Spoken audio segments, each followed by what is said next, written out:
ya. Naudzubillah min dzalik. Kita berlindung pada Allah jangan sampai terjadi pada diri kita.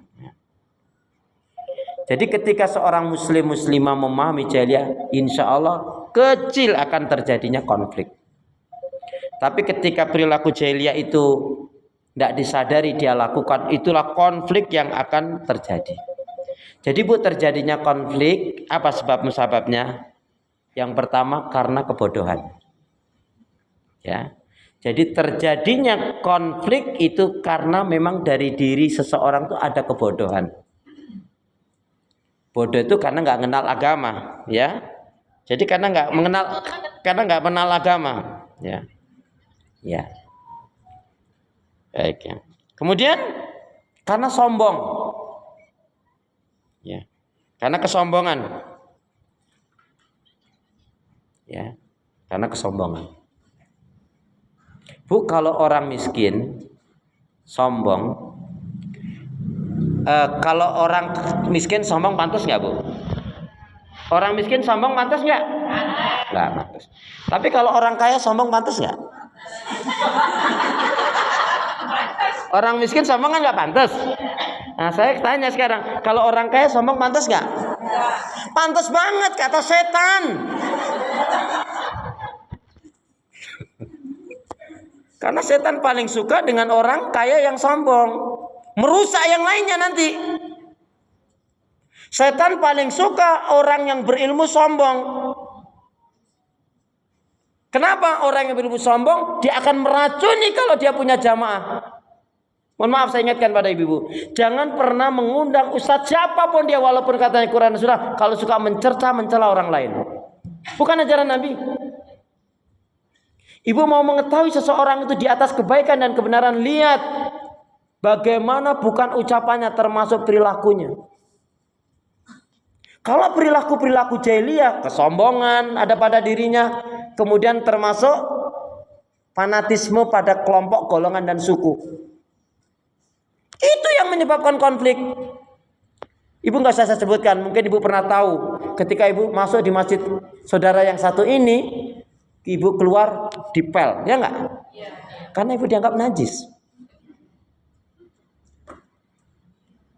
Itu yang menjadikan konflik. Kenapa? Pemahaman kebenaran itu dianggap hanya dari kelompoknya saja. Wah, itu berbahaya sekali, Bu. Ini Bu, banyak ini. Kalau orang Islam ini, pada kaum muslim ini ngerti ayat ini, ngeri loh Bu. Coba Ibu perhatikan, terdapat dalam surat yang keberapa dan ayat yang keberapakah ayat yang akan dibacakan oleh Ustadz ini.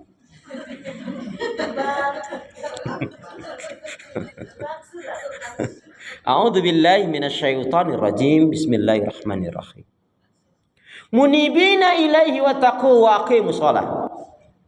Wala takunu minal musyrikin. Minal ladzina farraqu dinahum wa kanu syi'an kullu hizbin bima ladaihim farihun. Ini ayat ibu cari dalam Al-Quran pasti ketemu. Iya. Ayo, terdapat dalam surat yang keberapa dan ayat yang keberapa? Ayat yang baru saja dibacakan oleh Ustadz tadi. Belum tahu? Mau dikasih tahu? Sabar dong. Surat Ar-Rum. Kenapa Bu? Ini perlu saya sampaikan ayat ini karena ini nanti kaitannya dengan konflik.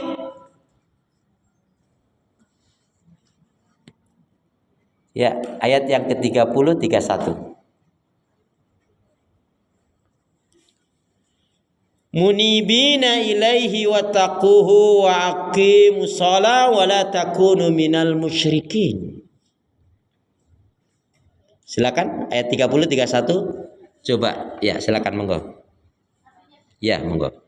Maka hadapkanlah wajahmu dengan lurus kepada agama Islam sesuai fitrah Allah. Oh, itu 30 ya? Iya. Munibina. Ya, 31 32 berarti. Dengan kembali bertobat kepadanya dan bertakwalah kepadanya serta laksanakanlah sholat dan janganlah kamu termasuk orang-orang yang Allah. Bentar Bu.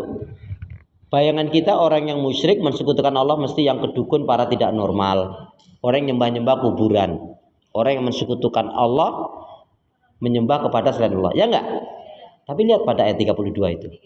Siapa yang dimaksudkan yang terjatuh dari dalam kesyirikan?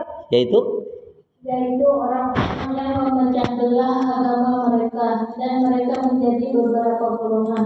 Setiap golongan merasa bangga dengan apa yang ada pada golongan